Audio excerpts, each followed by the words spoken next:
Le Saint-Esprit est indispensable pour être chrétien, pour demeurer chrétien et être enlevé dans la gloire. Autrement dit, le Saint-Esprit nous accompagne durant tout notre pèlerinage terrestre. Le Saint-Esprit, du début à la fin de la marche du pécheur sauvé. Et c'est à dessein que nous avons retenu le mot pécheur sauvé. Parce que ce sont les pécheurs que Dieu sauve. Amen.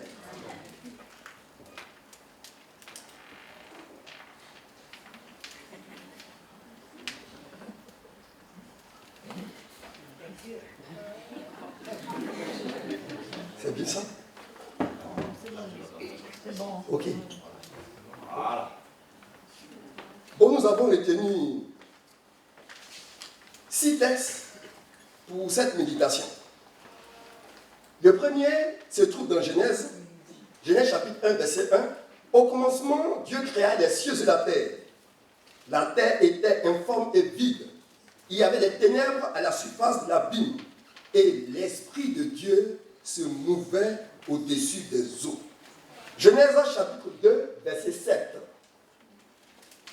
L'Éternel Dieu forma l'homme de la poussière de la terre.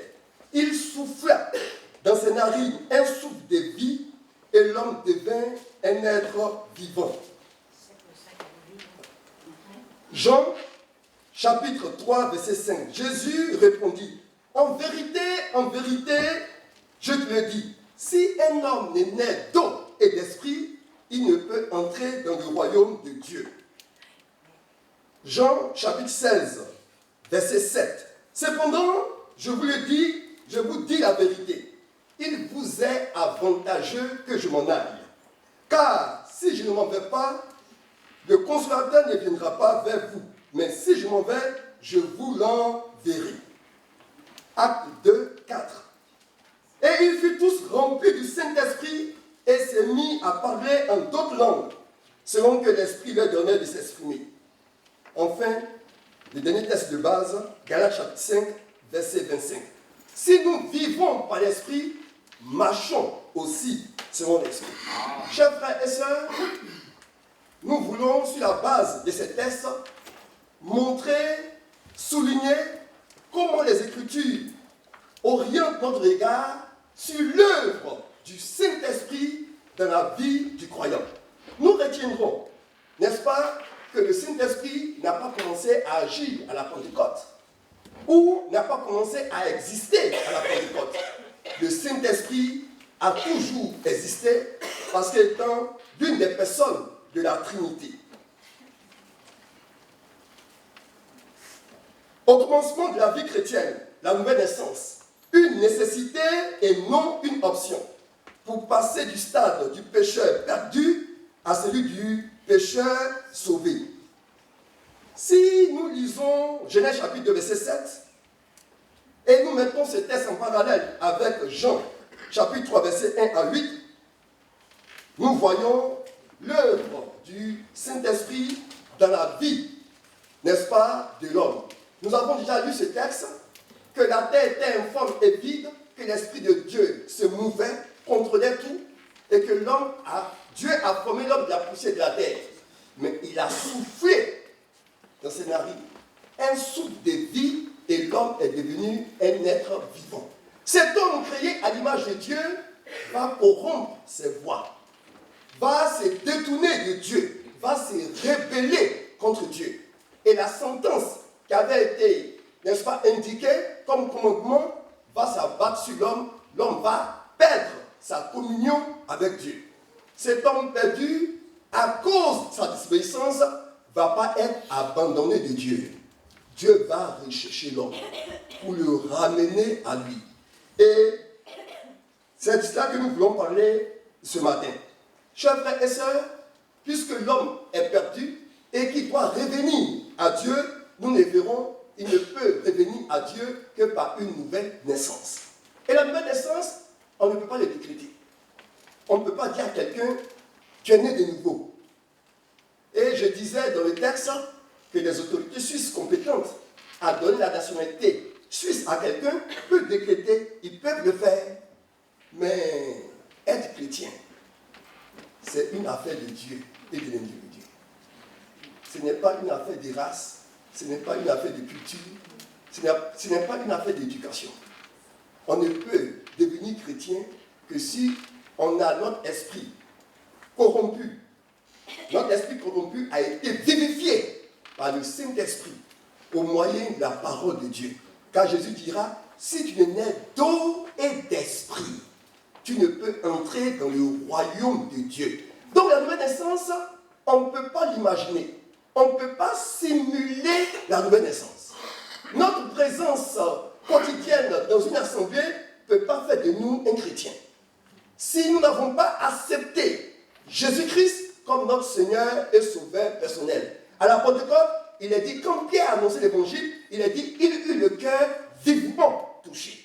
Et il dit, homme frère, que ferons-nous? Si ton cœur a été vivifié par le Saint-Esprit, et que tu as réalisé ta misère, et que pour toi tu as réalisé qu'il n'y a pas d'autre choix que Jésus, ton substitut, alors le Saint-Esprit aura fait son œuvre dans ta vie pour que tu passes du stade du pécheur perdu à celui de pécheur sauvé. Quelqu'un qui n'a jamais réalisé qu'il est pécheur, mais il ne peut pas être sauvé, même s'il est baptisé. Il n'a jamais réalisé le besoin de devenir chrétien. J'étais dans le bus, quand j'ai lisé un traité et j'ai réalisé qu'il faut Jésus. Il n'y a pas d'autre choix. Il faut Jésus. Il m'est apparu, cela s'est réalisé dans mon cœur, qu'il faut que j'accepte Jésus. C'est lui seul qui a tout fait. C'est lui qui a payé le prix pour moi, pour que je sois sauvé. Il était comme, dans mon esprit, c'était comme si j'étais dans un couloir où tout était bloqué. Que Jésus devait me frayer le passage. Chers frères, c'est le Saint-Esprit qui vivifie notre cœur, qui nous donne de réaliser ce que nous sommes et ce que Dieu a fait pour nous. Et quand nous acceptons ce que Dieu a fait pour nous, alors nous devenons enfants de Dieu. Tout comme l'homme qui a été fabriqué par Dieu a reçu le souffle de Dieu pour devenir un être vivant, pour la récréation, pour le passage du péché perdu à celui du péché sauvé, le Saint-Esprit intervient également. Et c'est ce que nous voulons souligner par ce premier point. Chers frères et sœurs, cela est extrêmement important. Parce qu'il nous faut commencer par le Saint-Esprit pour continuer avec le Saint-Esprit.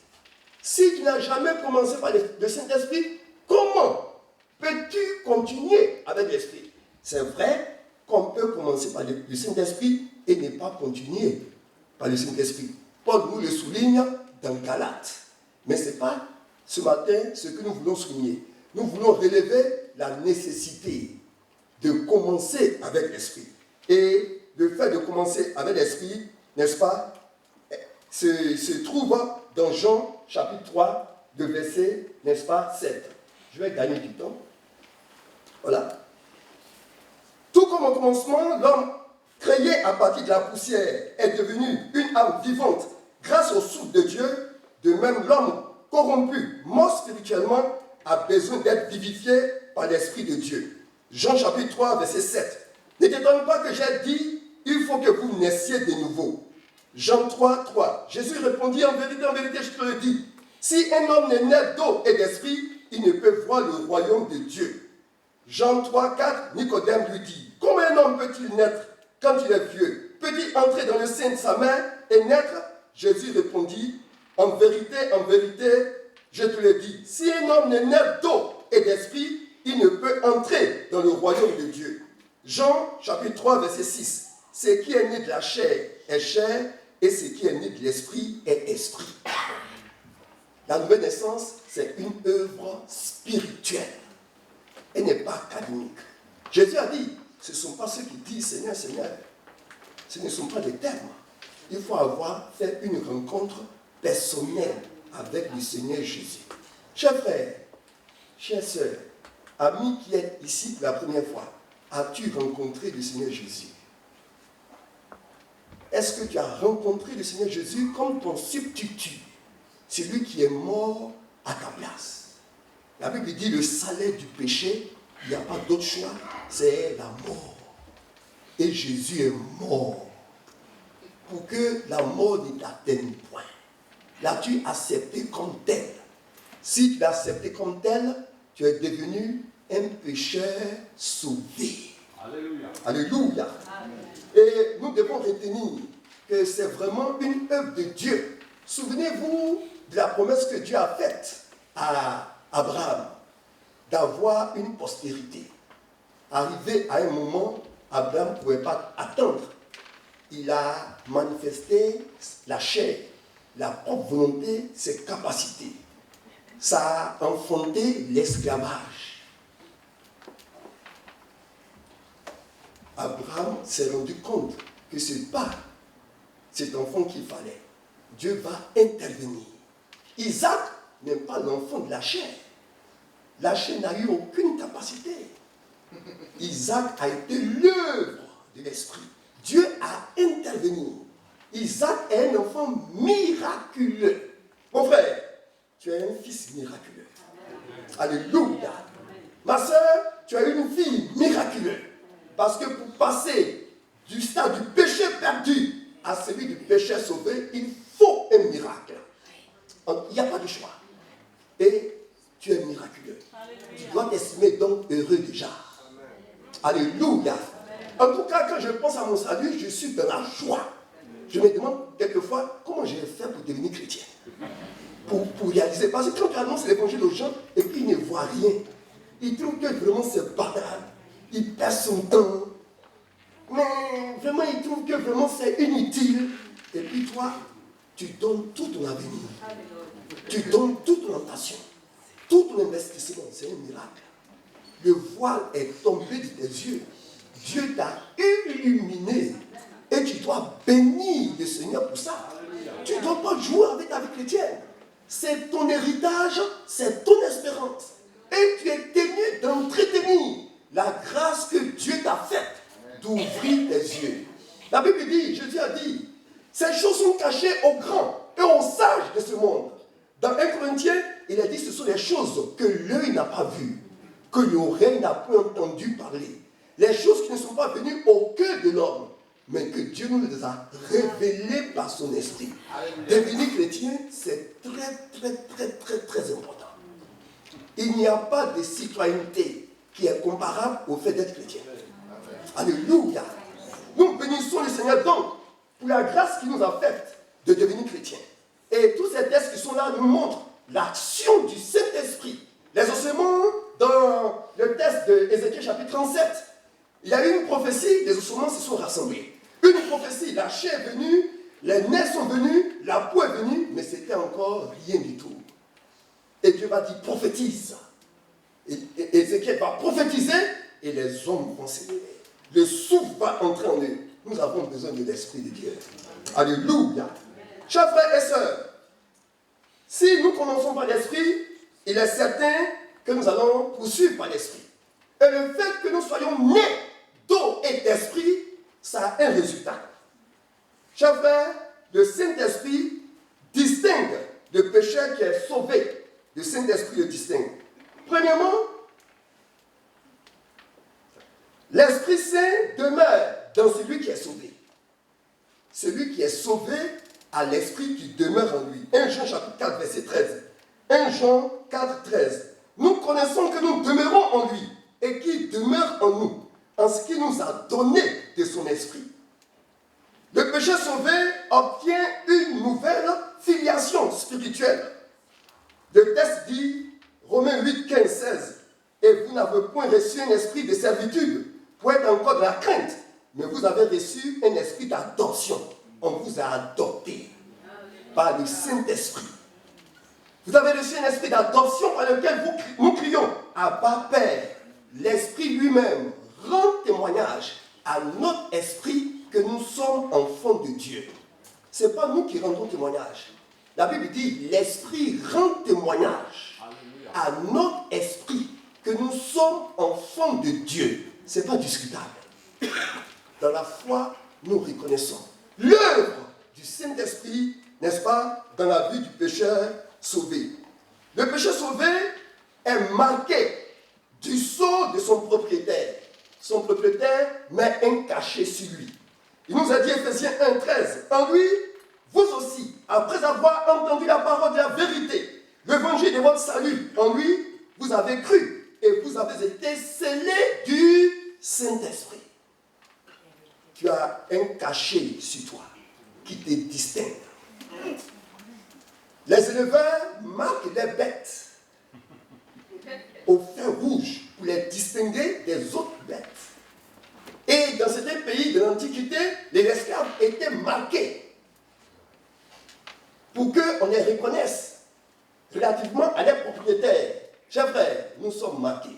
Alléluia. Si le monde ne nous distingue pas, nous sommes distingués et de Dieu et des êtres invisibles. Vous vous souvenez d'un Job? Satan a dit, Dieu a dit, as-tu vu mon serviteur Job? Satan n'a pas dit, je ne l'ai pas vu. Il dit, je l'ai vu.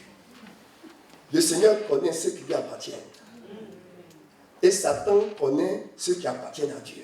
Amen. Il connaît ceux qui appartiennent à Dieu. Il les connaît. Et la Bible dit que Dieu nous distingue. Nous sommes dans le monde, mais nous ne sommes pas du monde. À cause de l'esprit qui nous marque et qui nous rend propriétaires. Nous sommes la propriété de Dieu. Et nous devons le retenir. Le pécheur sauvé a accès au Père par le Saint-Esprit qui fait de lui une habitation de Dieu en esprit. Ephésiens 2, 18, 22. Car par lui, nous avons les uns et les autres accès auprès du Père par un seul esprit. Nous sautons pour dire, vous êtes édifiés ensemble pour être une habitation de Dieu par l'esprit. Chers frères, l'esprit nous qualifie pour que vous et moi, nous soyons enfants de Dieu. Les enfants de Dieu sont conduits par le Saint-Esprit. Le Saint-Esprit ne nous conduit pas pour que nous devenions enfants de Dieu. Mais puisque nous sommes enfants de Dieu, il nous conduit. C'est ce que ce texte veut dire. Puisque tu es enfant de Dieu, le Saint-Esprit peut te conduire. Pourquoi? Parce qu'il a participé à ta naissance. Parce que tu es marqué par lui. Alors, ta vie, il se sent intéressé par ta vie. Parce que sa marque est sur ta vie. Alors, il peut te conduire. Il peut te diriger. Chers frères et sœurs, tu as quelque chose avec Dieu. Et Dieu a quelque chose à partager avec toi. C'est pourquoi il sera avec toi pendant ton temps de pèlerinage. Tu ne seras pas seul. Il marchera avec toi et il t'assistera. Si tu es né de nouveau par le Saint-Esprit qui a été régénéré, sache que le Saint-Esprit te conduira. Jésus a dit, mes brebis, elles entendent ma voix et elles me suivent. Mes brebis. De même, ceux qui sont nés de l'Esprit seront conduits par le Saint-Esprit. Chers frères et sœurs, le Saint-Esprit œuvre en nous, mais le Saint-Esprit est avec nous dans notre vie quotidienne. Et c'est ce point que nous voulons retenir. Le frère, dans le texte qu'il a lu, il a souligné le fait que vouloir faire quelque chose par sa propre volonté, c'est impossible d'obéir. Il a dit que la lettre tue. Pourquoi la lettre tue? Parce que ce que la lettre ordonne, elle ne donne pas la capacité de réaliser cela. Ne commets pas adultère. Mais la loi ne te donne pas la force de ne pas commettre adultère. C'est toute la problématique, le problème qui est posé dans Romains chapitre 7. Romains chapitre 7 nous montre que le mieux que nous pouvons faire, c'est d'aimer Dieu, de haïr le péché, mais d'être incapable d'honorer Dieu par nous-mêmes. C'est tout le fondement de Romains chapitre 7. Aimer Dieu, haïr le péché, mais être incapable de plaire à Dieu. Il faut quelqu'un pour nous aider à plaire à Dieu. Et dans le chapitre 8, il est dit, il n'y a plus de condamnation pour ceux qui sont en Jésus-Christ. Il est dit, gloire soit rendue à Dieu par Jésus-Christ. Car la loi de l'Esprit de Dieu en Jésus-Christ nous a affranchis de la loi du péché et de la mort. Chers frères, nous allons avancer. Pourquoi allons-nous avancer?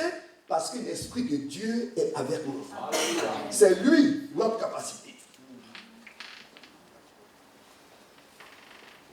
Deux textes ont été retenus que vous connaissez très bien. Zacharie chapitre 4, verset 6. Alors il reprit et me dit, C'est ici la parole de l'Éternel adressée à Zorobabel. Ce n'est ni par la puissance, ni par la force, mais c'est par mon esprit, dit l'Éternel des armées. Donc, chers frères, on peut avancer. Chacun de nous peut réussir. Chacun de nous peut progresser. Parce que notre capacité ne vient pas de nous. Amen. Nous n'avons pas de capacité, Amen, mais nous avons des réserves, des provisions. Amen. Et à cause de la provision que Dieu a pour nous, nous avancerons. Avec lui, nous ferons des exploits. Dans Jean chapitre 16, verset 7, Jésus a dit, cependant, je vous dis la vérité, il vous est avantageux. Un avantage, c'est quoi? C'est quelque chose que vous avez et que les autres n'ont pas. Son avantage à lui, c'est qu'il est grand de taille. Donc, il peut prendre le ballon comme ça, il met dans le panier. Mon désavantage, c'est que je suis petit de taille. Donc, Jésus dit, c'est avantageux pour vous et pour moi. Parlons d'ici, qui s'en aille. Parce que s'il ne va pas, le consolateur ne viendra pas. Et le consolateur, Jésus dans ce texte va le dire, qui c'est? C'est le Saint-Esprit. Donc c'est un avantage pour vous et pour moi que l'Esprit soit venu. Et l'Esprit est venu, c'est pour agir. Alléluia. C'est pour agir avec le croyant. C'est pour agir dans le croyant. Et c'est ce que le Seigneur veut nous aider, n'est-ce pas, à percevoir ce matin. Premièrement, le rôle du Saint-Esprit dans le processus de la sanctification et du progrès spirituel. Notre sanctification va être présidée par le Saint-Esprit. Amen. Le Saint-Esprit nous assistera dans notre progrès de sanctification. Chers frères et sœurs, ayons confiance en Dieu, qu'il en sera comme il a été dit. Le Seigneur, ce qui importe pour vous et pour moi, c'est que nous soyons à notre poste. Et être à son poste, c'est demeurer dans le Seigneur. Alléluia. C'est s'attacher au Seigneur. Alléluia. Si tu demeures dans le Seigneur et que tu t'attaches au Seigneur, le Seigneur fera bouger les choses. Amen. Chers frères et sœurs, nous pouvons mettre un parallèle, nous le verrons tout à l'heure, n'est-ce pas, entre le processus de la sanctification et le processus de la création. Donc le Saint-Esprit conduit le processus de la sanctification. Romains chapitre 8, verset 22 à 14 et chapitre 7. Il nous délivre de la bataille de la chair et nous rend conformes à Christ. Donc vous avez les textes, Romains 8, 2, Romains 9, 8, 9. Ces textes-là nous indiquent ce que le Saint-Esprit peut faire de la vie du croyant. Le Saint-Esprit nous rend conformes à Christ en nous conduisant dans toute la vérité. Jésus a dit qu'il ne prendra pas de lui-même, mais il prendra de ce qui est à moi et il vous l'enseignera. Il vous conduira dans toute la vérité. La vérité, ce n'est pas un concept. Selon la Bible, la vérité est une personne. La vérité, c'est Christ. C'est lui la vérité. Le Saint-Esprit nous conduira dans toute la connaissance de Christ. Pour nous rendre conformes à Christ. Et pour que notre vie, n'est-ce pas, manifeste sa gloire.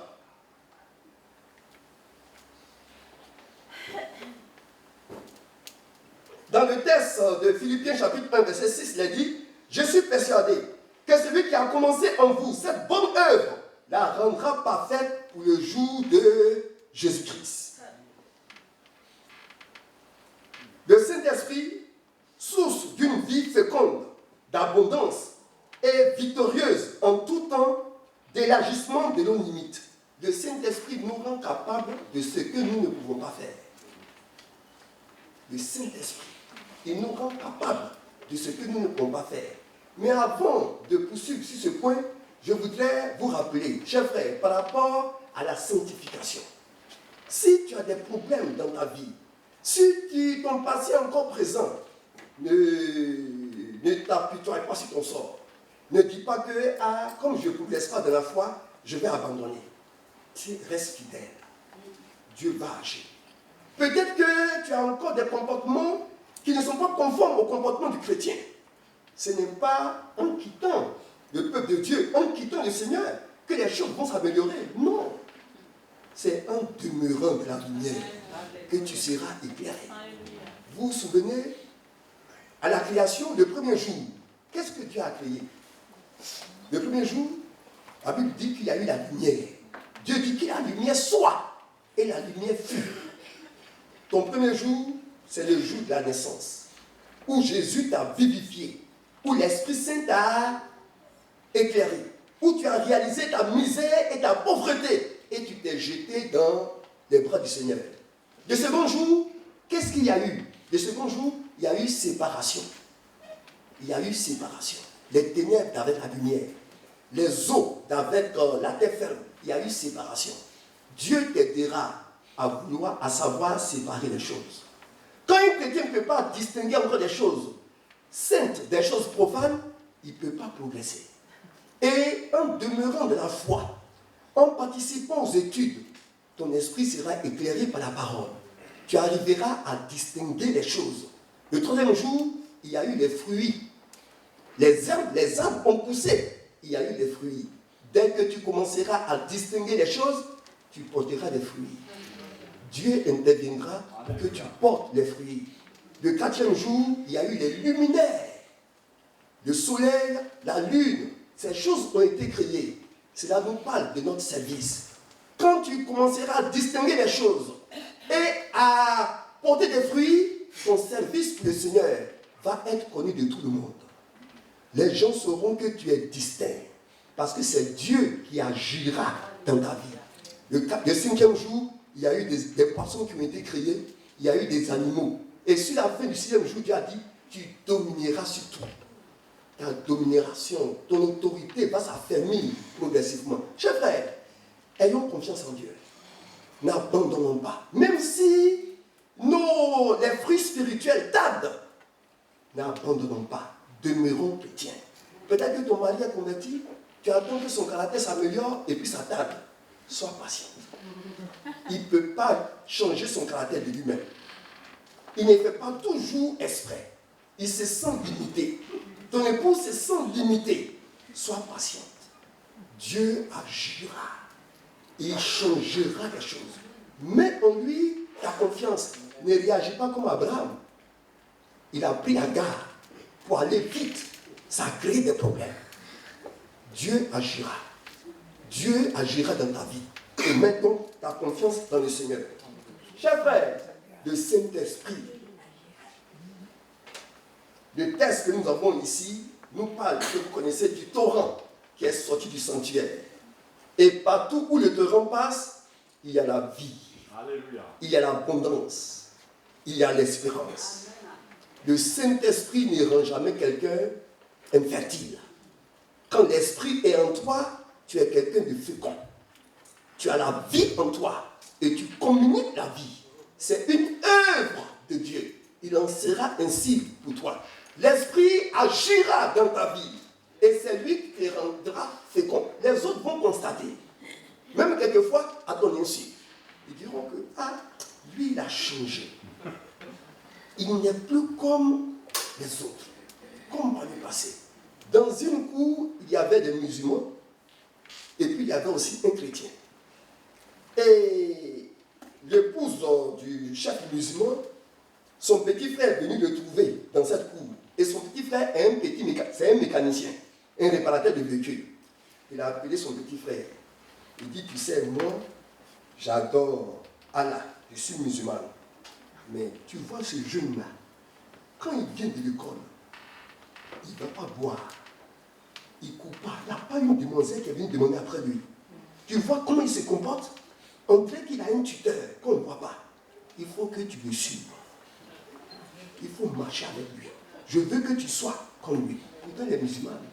Mais elle fait la distinction entre ce jeune chrétien qui est attaché à Dieu et son comportement. Le jeune chrétien ne savait pas que Dieu faisait resplendir son œuvre autour de lui. Et ce mécanicien, il va suivre ce chrétien. Il va se convertir. Et quand il s'est converti, avant, tous les pourboires qu'il recevait, puisqu'il n'est pas patron, quand il fait un travail, on lui donne 100 francs, 200, 500. Avant, tous les samedis soirs, il était dans les maquis. Chez nous, les maquis, c'est un peu les restaurants où on boit la bière, il y a les musiques, et puis c'est là qu'il partait, tous les samedis. Quand il s'est converti, cet argent-là, il dépensait plus. Et ils ont ouvert un cahier, lui et le chrétien. Et le chrétien conservait cet argent-là. Avec ça, il a acheté une stallette Toyota Scarlett. Et il est devenu alors chauffeur de taxi. Chez nous on dit c'est les taxis qui font les quartiers. Voilà. Les taxis passent et vous arrêtez, ce n'est pas les taxis taximètres. Non, les taxis qui comptent, qui ont des chutes, ça dit vous faites une distance de chute. Non, ce n'est pas ça. On fixe un prix et puis vous prenez. Et le chrétien a commencé à compter, à garder ça. Il a acheté un deuxième taxi. Actuellement où je vous parle là, il est devenu transporteur. Il n'est plus chauffeur, il est transporteur. C'est-à-dire qu'il y a plusieurs taxis. Quand je venais d'Abidjan, il avait au moins 12 taxis. Vous ne pouvez pas penser, c'est important. Ce petit mécanicien, il a acheté un terrain. Et puis il a construit une maison. Qu'est-ce que ça fait ça? C'est l'évangile. L'évangile a changé son statut spirituel et a changé son statut social. L'évangile, là, ça rend sage. L'évangile, ça éduque. Voici ce qui fait l'évangile. Ce que je vous dis, ce n'est pas des histoires. C'est la vérité. C'est la vérité. Ce jeune-là, il s'appelle Ngoran. Et puis il s'est marié à l'église. Ils ont des enfants. Son foyer est stable. C'est l'œuvre du Saint-Esprit. Chers frères, mettons notre confiance en Dieu. Dieu agit. Quand on s'attache à lui, on n'est pas... on est fertile. On est fécond. On produit des fruits. Parce que c'est lui qui agit en nous. C'est lui qui œuvre en nous. Alors, mettons notre confiance et notre espérance dans le Seigneur. Le Saint-Esprit équipe pour le service divin. Ici, nous voulons parler de quelque chose de particulier. Le baptême dans le Saint-Esprit. Celui qui est né de nouveau a été régénéré par le Saint-Esprit. Mais cet homme peut ne pas être immergé dans l'Esprit. Être immergé. Il y a deux expressions concernant Jésus. Il a dit que nous sommes en Christ. Et Christ est en nous. C'est pareil. Le Saint-Esprit est en nous et nous devons être dans. C'est ça le baptême. Être plongé dans l'Esprit. Et quand quelqu'un est plongé dans l'Esprit, il y a un signe qui manifeste cela. C'est le parler en langue. Le propos de ce matin, ce n'est pas pour enseigner le baptême du Saint-Esprit. Mais je souligne ça parce que c'est la vérité. Ah oui. Quand on lit l'évangile, on découvre.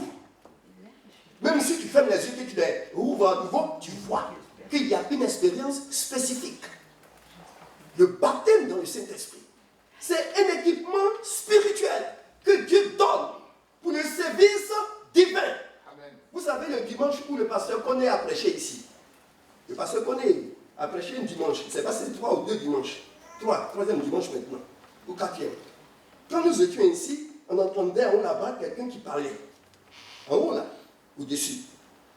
Quand on est parti, il y avait une dame qui était assise ici, et puis celle qui parlait était assise derrière. Et la demoiselle en question parlait. Pourquoi? Parce que la dame qui était devant faisait des choses bizarres, un peu comme ça. Elle faisait des choses de possession. Et dans sa crainte, elle a réagi. Elle a commencé à parler en langue. Pourquoi? Parce que la Bible dit, celui qui parle en langue s'édifie. Il s'édifie lui-même. Il ne donnait pas un message en langue, mais il parlait en langue. Il louait en langue. Il priait en langue. Il édifiait son âme à cause de ce qu'il parlait, qui lui donnait, qui le mettait mal à l'aise. Il y a personne, ce n'est pas une personne qui vient et dit, parle en langue, non! Il a commencé à parler en langue. Et c'est ça qui nous a amenés à aller là-bas. Elle n'a pas fui. Elle n'a pas fui. Oui, elle va m'envoûter. Non, elle n'a pas fui. Elle avait une capacité. Elle a manifesté cela. C'est de Dieu. Chers frères et sœurs, quand quelqu'un est baptisé dans le Saint-Esprit, il peut donner, je ne parle pas des dons spirituels, des dons des langues. Je ne parle pas de ça. Mais le fait d'être rempli du Saint-Esprit, tu peux parler en langue. Tu peux louer en langue. Tu peux prier en langue. Ça, c'est une nécessité pour vous et pour moi. Nous avons besoin d'être remplis du Saint-Esprit, nous le voyons. Parce que la marche est une marche spirituelle. Elle n'est pas charnelle. On a besoin donc des ressources de l'esprit pour avancer et pour progresser. Et Dieu a cela à notre disposition. Chers frères, dans Ézéchiel, cet texte que nous avons lu nous indique, n'est-ce pas, l'action du Saint-Esprit. Et le texte suivant, n'est-ce pas, de Actes. Le Saint-Esprit donne des aptitudes et des capacités requises pour répondre à l'ordre divin. Acte 1, 8. Mais vous recevrez une puissance, le Saint-Esprit survenant sur vous, et vous serez mes témoins. À Jérusalem, dans toute la Judée, dans la Samarie et jusqu'aux extrémités de la terre. Pierre et ses frères ont reçu l'Esprit. La Bible dit, quand ils ont annoncé l'Évangile, que les gens ont cru, ils ont continué d'annoncer l'Évangile. On les a saisis, on les a frappés et on a ordonné formellement de ne plus les voir dans le temple. Mais après cela, quand Pierre est sorti, il n'est pas allé se cacher. Il s'est présenté au temple. Il a continué à annoncer l'Évangile. Il était plein d'hardiesse. Il n'a pas acheté ça. Il n'a pas simulé quelque chose. L'Esprit lui a donné une capacité, Alléluia, une ténacité, une fermeté, une assurance que le monde ne peut pas donner.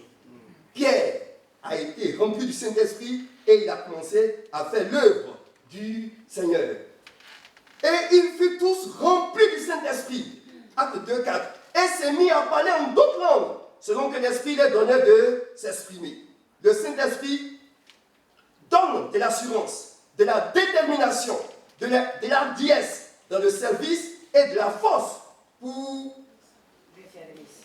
le service, pour faire l'œuvre de Dieu. Acte chapitre 4, verset 33. Les apôtres rendaient avec beaucoup de force témoignage de la résurrection du Seigneur Jésus. La Bible dit qu'ils étaient remplis du Saint-Esprit et ils annonçaient la parole avec assurance. 2 Timothée chapitre 1 verset 7. Car ce n'est pas un esprit de timidité que Dieu nous a donné, mais un esprit de force, d'amour et de sagesse. L'œuvre de Dieu par le Saint-Esprit ne peut être arrêtée par aucun être ni aucune organisation. Amen. On ne peut pas arrêter. Quel que soit l'empereur, Néron était un empereur exceptionnel, mortel. Ce qu'il a fait aux enfants de Dieu, il a frappé les chrétiens, il mettait de l'enduit sur eux et il les affamait. Et ils étaient dans son jardin comme des lampes pour éclairer. Mais ça n'a pas entamé la détermination des chrétiens. Non, ça n'a pas entamé les déterminations. Parce que la force qui les animait était spirituelle. Elle n'était pas humaine. Et cette force leur donnait la capacité d'affronter tout. Et vous savez, le jour après la Pentecôte, quand les disciples ont continué d'annoncer l'évangile, le Sanhédrin s'est réuni, le tribunal, le conseil de son temps, les pharisiens sont réunis. Et ils ont voulu prendre des mesures plus draconiennes. Et l'un d'eux, Gamaliel, va dire, restez calme. Cette œuvre-là, si c'est de Dieu là, vous n'allez pas pouvoir arrêter. Mais si c'est par l'homme là, alors vous allez pouvoir arrêter. Ne prenez pas le risque de combattre contre Dieu. La Bible dit, ces personnes-là, ils vont se ressaisir. Ils vont s'aligner derrière le conseil de Gamaliel. Alors je vous demande, est-ce que cette œuvre-là, elle était de Dieu ou pas? Elle était de Dieu. Quelle preuve vous avez? La preuve, c'est que nous sommes réunis ce matin. C'est cette œuvre-là qui a continué jusqu'ici. Plus de 2000 ans. Aucune organisation, aucun pouvoir n'a pu arrêter l'œuvre du Messie. Cette œuvre continue. Personne ne peut en niguer. Personne. Même dans les pays musulmans où tout est contrôlé, l'évangile pénètre. Alléluia. Alléluia. L'évangile agit. Des hommes et des femmes passent des ténèbres à la puissance de Dieu. Les gens ne savent pas pourquoi ils ont créé Internet. C'est pour diffuser l'évangile. Amen. C'est même lorsque les gens ont créé, comment on appelle ça, Rome a créé des voies. Quand on dit que tout chemin mène à Rome, ça dit que l'empereur a fait en sorte que si Rome était attaquée, toutes les légions, les groupements militaires puissent arriver à Rome en un temps record pour que Rome soit sauvée. Donc de Rome partaient toutes les voies. L'objectif, Rome devait être défendue coûte que coûte. Mais ces chemins ont permis d'annoncer l'évangile. Ces chemins qui ont été construits pour défendre Rome, en réalité, avaient été construits pour propager l'évangile. L'évangile a été diffusé. Et il est dit, ils ont rempli Rome de leur enseignement. Chers frères, le Saint-Esprit agit. Et les moyens sont, il met à notre disposition des moyens pour que l'évangile progresse, pour que l'évangile avance. Et il en sera ainsi. C'est notre avantage d'être dans le rang, de nous aligner derrière le Seigneur. Parce que personne ne pourra arrêter son œuvre. L'œuvre de Dieu va progresser coûte que coûte. L'œuvre de Dieu avancera, quelles que soient les mesures que les gens prendront. Et on va voter ici. On va voter un test envers laïque. Ça ne changera rien à l'évangile. Le Saint-Esprit va passer au-dessus de la laïcité. Il va convaincre les cœurs de justice et de jugement. Et les gens vont se convertir. Parce qu'ils vont sentir le besoin de marcher avec Dieu. Le besoin de connaître Dieu, Dieu a mis ça dans le cœur de l'homme. Le besoin de l'éternité est dans le cœur de l'homme. Dans Ecclésiaste chapitre 12, verset, je crois, 9, il est dit, la poussière va retourner à la poussière. Et l'esprit va retourner à Dieu qui l'a donné. Tout être humain a l'esprit en lui. Il y a la chair, mais il y a l'esprit. Donc, il n'y a rien à faire. L'évangile agira, quels que soient les choix que les gens feront. Quels que soient les choix, l'évangile va progresser, l'évangile va avancer et le royaume de Dieu va se manifester. Mes chers frères et sœurs, le Saint-Esprit intervient également, n'est-ce pas, pour nous aider à combattre l'ennemi.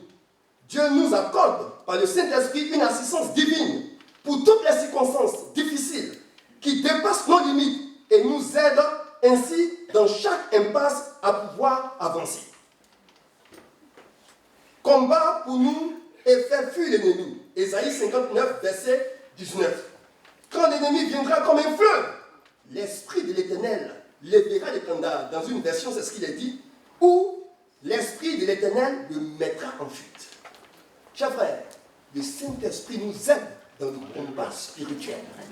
Le Saint-Esprit nous accorde son assistance. Le Saint-Esprit nous rend forts pour résister à l'ennemi. Éphésiens chapitre 3, verset 16. Fortifié par son esprit dans l'homme intérieur. Notre homme intérieur est fortifié par le Saint-Esprit. Pour que face à la maladie, face à l'épreuve, face à des situations qui veulent perturber notre espérance, nous avons des ressources pour rester et demeurer toujours chrétiens. Et j'ai dit, celui qui parle en langue s'édifie lui-même. Le Saint-Esprit, la parole de Dieu et le retour du Seigneur Jésus. Le Saint-Esprit intervient dans la connaissance de la parole de Dieu. Psaume 119, verset 18. Ouvre mes yeux pour que je contemple les merveilles de ta loi. La parole de Dieu a été inspirée par l'Esprit. Et c'est l'Esprit qui rend notre esprit capable de discerner les choses qui sont de Dieu, qui illumine les yeux de nos cœurs pour que nous comprenions la parole de Dieu. Le Saint-Esprit également, dans l'attente du retour de Jésus, le Saint-Esprit nous stimule et nous rend vigilants. Vous connaissez la parabole des 10 vierges. Certains sont allés acheter l'huile. L'huile, c'est le symbole du Saint-Esprit. La Bible dit, avant qu'il ne vienne, le coup est venu. Et les 5 là sont partis. Chers frères, nous avons besoin d'être remplis du Saint-Esprit. Dans Éphésiens chapitre 5, le verset 18, je crois, il est dit, ne vous enivrez pas de vin, c'est de la débauche. Soyez au contraire remplis du Saint-Esprit. Les chrétiens en général ne boivent pas pour s'enivrer. Ils ne boivent pas pour s'enivrer. Mais ce n'est pas suffisant. Il est dit, ne vous enivrez pas, mais faites autre chose. Soyez remplis du Saint-Esprit. Donc si tu ne t'enivres pas, tu fais bien. Mais mieux, c'est être rempli du Saint-Esprit. Voici le fond du test. Si tu t'enivres pas et puis tu ne recherches pas la plénitude de l'esprit, tu n'as pas de la pleine obéissance de ces textes que le Seigneur nous donne, de comprendre et d'être rempli du Saint-Esprit. Dans l'Apocalypse chapitre 22, verset 17, il a dit l'Esprit et l'épouse. Ça dit l'Église. Et l'Église est composée de chacun de nous. Disent, viens Seigneur Jésus. Quelqu'un peut avoir le même niveau de langage que l'Esprit s'il est rempli du Saint-Esprit. Il peut avoir le témoignage de l'Esprit. Et alors, il peut s'apprêter. Chers frères, nous voulons, avant de terminer, relever cet avertissement. Il y a des attitudes et comportements qui sont contraires, n'est-ce pas, à la vie et à la marche par l'Esprit. Le premier, Éphésiens 4, verset 30. N'attristez pas le Saint-Esprit de Dieu, par lequel vous avez été scellés pour le jour de la rédemption. Attristés. Nous pouvons avoir des comportements et des attitudes qui ne sied pas à l'esprit. Ces attitudes, c'est des rancunes. Générer les rancunes. Entretenir la colère. C'est pourquoi la Bible dit que la colère, le soleil ne donne pas sur votre colère. Les murmures, les critiques. Certains pensent avoir le droit de critiquer les autres. Non, c'est pas bien. C'est pas sain. L'esprit n'apprécie pas ça. Ça l'attriste. 1 Thessaloniciens 5, 19. N'éteignez pas l'esprit. Certains, on ne peut pas dire la culture, ne sont pas suffisamment enseignés dans les choses de l'esprit et quelquefois ont des réactions, des attitudes qui ne permettent pas aux autres, n'est-ce pas, de manifester les dons spirituels. Il y a un pasteur français du nom de Burki. Oui, Burki. C'est un pasteur. Quand il y a des problèmes de doctrine, c'est lui qu'on envoie. Parce qu'il est assis dans la doctrine. À un camp, il nous a dit, mieux vaut avoir des dons même si c'est à peu près, qu'une assemblée sans dons. Même s'il y a des dons, même il y a des manifestations charnelles, mieux vaut. Parce que Dieu va donner la capacité de contrôler. Qu'une assemblée où tout est mort. Chers frères, le Seigneur nous équipe et nous donnera la capacité d'apprécier les dons spirituels. La Bible ne nous force pas. La Bible dit, abstenez-vous, jugez. Un don spirituel est donné, il faut juger. Si tu estimes que ça ne te convient pas, t'aider. Mais il ne faut pas aller critiquer ça. Oui, il ne faut pas aller critiquer. Non. La Bible dit que tu t'abstiens. Ça ne te convient pas, tu n'acceptes pas. Voici l'attitude qui nous est donnée. Il est dit, ne méprisez pas les prophéties. Les prophéties sont données ici. Et quelquefois, on méprise. Voilà. Quand on méprise quelque chose, c'est qu'on ne prête pas attention. On ne donne pas de l'intérêt, c'est mépriser. Voilà. La Bible dit que ce n'est pas bien. C'est donné pour l'édification du corps de Christ. 1 Corinthiens chapitre 12, 13, 14 nous dit, c'est donné pour l'édification du corps de Christ. C'est vrai. Il y a des attitudes, des comportements qui peuvent nous amener à avoir des réactions de mépris, mais la Bible dit, n'ayez pas ce type d'attitude et de réaction. Examinez tout et abstenez-vous de toute espèce de mal. Matthieu chapitre 12, verset 31.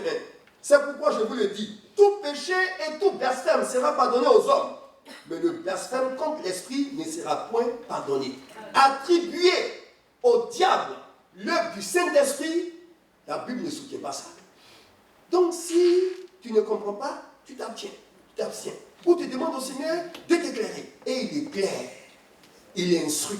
Alléluia. 1 Thessaloniciens chapitre 5, verset 21. Examinez toutes choses. Retenez ce qui est bon. Et abstenez-vous de toute espèce de mal. Que le Seigneur nous aide. En conclusion, nous disons, Romains 8, 14.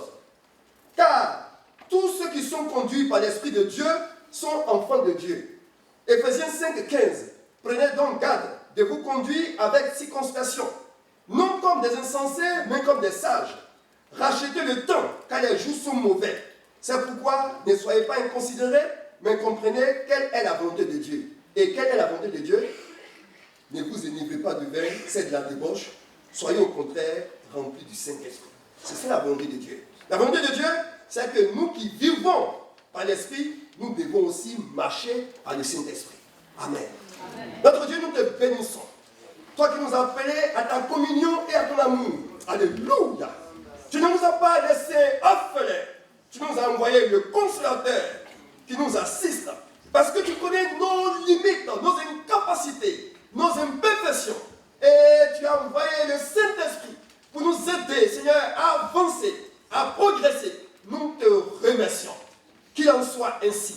À toi la gloire, la louange et l'honneur, dans le nom de Jésus-Christ. Et pour ta seule gloire. Amen.